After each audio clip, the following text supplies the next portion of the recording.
है। किरण, आपसे जानना चाहेंगे क्वेस्ट कॉर्प का जो आईपीओ आने वाला है, वैल्यूएशन आपको कैसा लग रहा है और प्राइस बैंड के बारे में क्या कहेंगे? नहीं, पहली बात तो मैं टेक्निकल एनालिस्ट हूँ, मैं इसके ऊपर ज्यादा टिप्पणी नहीं कर पाऊंगा, पर यही कहना चाहूंगा कि आईपीओ में निवेश करने से पहले अच्छे फंडामेंटल एनालिस्ट के पास के साथ आपको अच्छा कंसल्टेशन करके एक व्यू बनाना लेना चाहिए। All right. और एक और इम्पोर्टेंट डेवलपमेंट में ऐसी जो खबर आ रही है, संसद का मॉनसून सत्र 18 जुलाई से शुरू हो सकता है।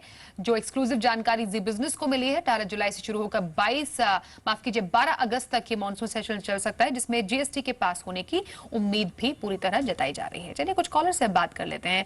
हमारे साथ इस वक्त इंदौर से तरुण जी फोन लाइन पर है। तरुण, बहुत स्वागत है आपका हॉट स्टॉक्स में। कौन से स्टॉक आपने ले रखा है?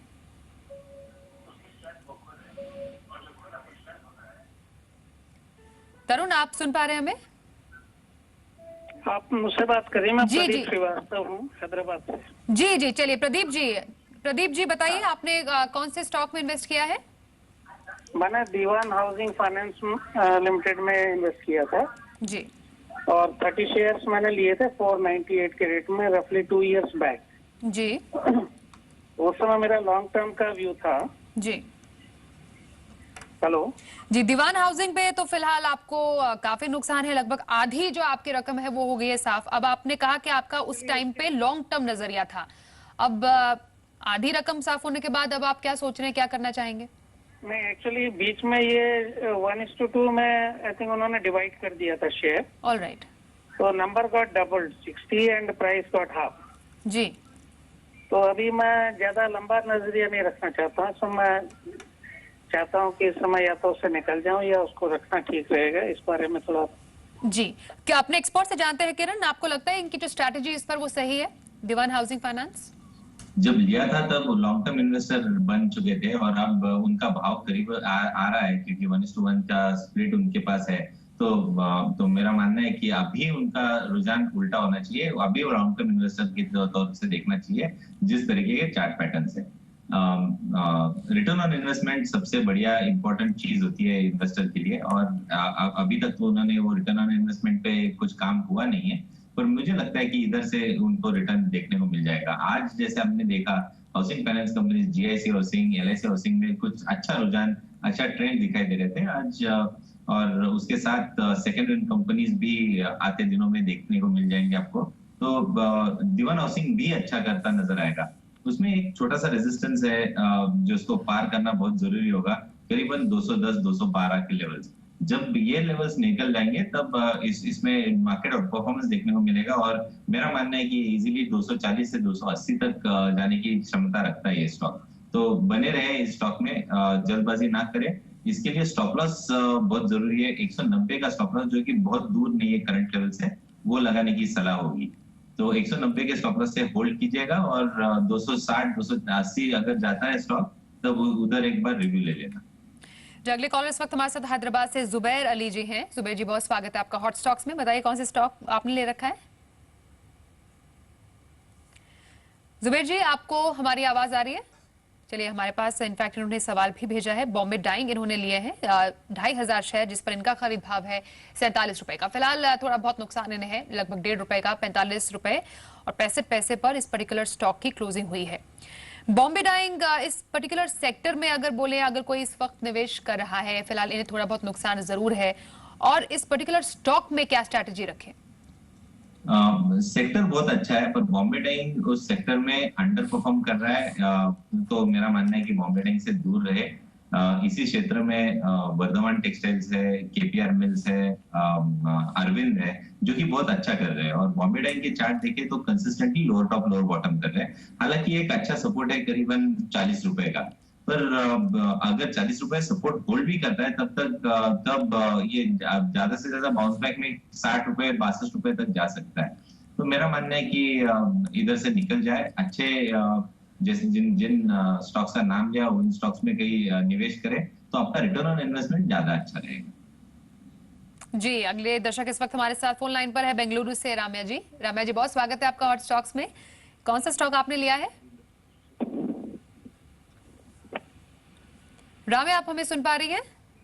किरी इंडस जी 650 shares, yeah. जी Give बताइए। industry. थोड़ी सी आवाज में क्लैरिटी नहीं है हमारे पास। इनका सवाल भी है कि इंडस्ट्रीज के बारे में ये जानना चाह रही है। 650 शेयर इनके पास है जिस पर इनका खरीद भाव 352 रुपए का है।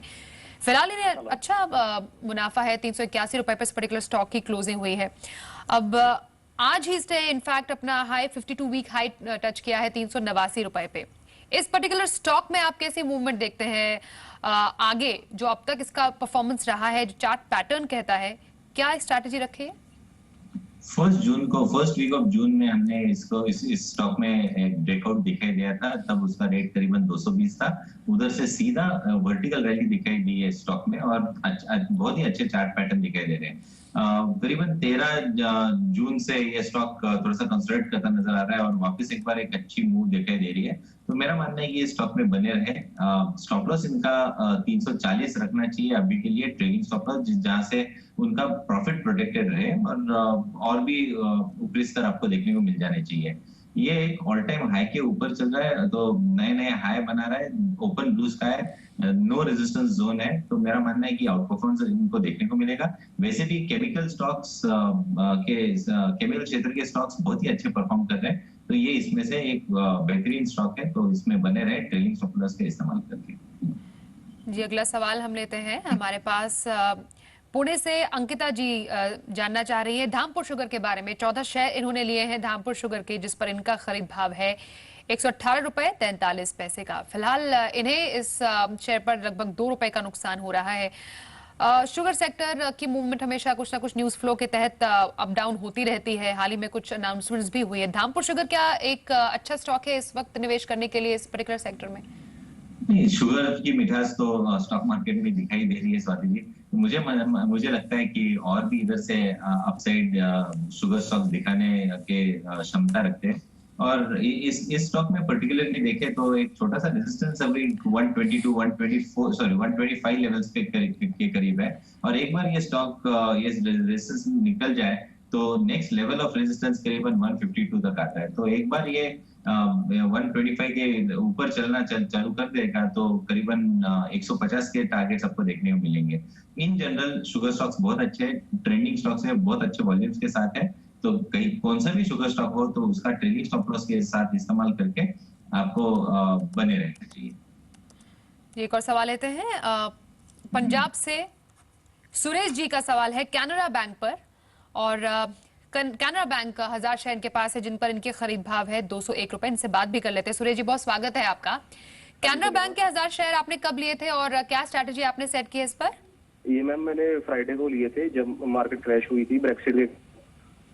जी। और ये मेरा इसका शॉर्ट टर्म पर्सपेक्टिव है। जी ऑल राइट। अब कैनरा बैंक पर इन्होंने जब इन्होंने खरीदा है ये पर्टिकुलर स्टॉक, और अब डेफिनेटली के मन में सवाल होगा कि इस पर्टिकुलर स्टॉक में आगे क्या हो सकता है, क्या कहेंगे किरण? डेरिवेटिव डेटा देखते हैं, बेसिकली पीएसयू चार्ट का डेटा देखते हैं, पीएसयू बैंकिंग स्टॉक्स के चार्ट देखते हैं। तो बहुत ही अच्छे चार्ट पैटर्न्स है। बहुत अंडर परफॉर्म करते नजर आ रहे थे पिछले कई महीनों से, अभी आउट परफॉर्म कर रहे हैं। थोड़े से प्राइवेट सेक्टर बैंक जिसमें बहुत बुलिश था वो थोड़े से रुकावट की दौर पे चल रहे हैं और पीएसयू बैंक्स सपोर्ट कर रहे हैं बैंक निफ्टी के लिए। तो अभी के लिए पीएसयू बैंक्स में तेजी बनाए रखनी चाहिए, शॉर्ट टर्म का नजरिया नहीं रखना चाहिए। थोड़ा सा स्टॉप लॉस एडजस्ट करके करीबन आपका स्टॉप लॉस रहना चाहिए 206 का। जब तक 206 के ऊपर है तब तक यानी 10 रुपए के रिस्क लेना चाहिए। और एक बार ये 217 के लेवल क्रॉस कर दे तो आपको एक बहुत बड़ी मूव आपको आते हुए दिखेगी। और मेरा मानना है कि आते दिनों में ये इजीली 255 तक जाने की क्षमता रखता है। तो कैन बैंक में जरूर बने रहना चाहिए स्टॉप लॉस का इस्तेमाल करके।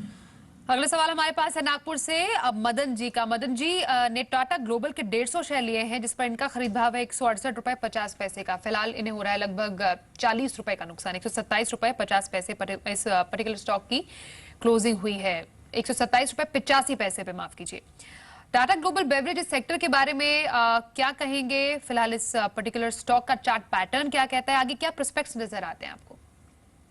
देखिए, टाटा ग्लोबल बहुत बढ़िया चार्ट पैटर्न नहीं है, बहुत ही अंडर परफॉर्मिंग सेक्टर है। हालांकि पिछले कई दिनों में उसमें कुछ थोड़ा सा मार्केट आउट परफॉर्मेंस देखने को मिल चुका है।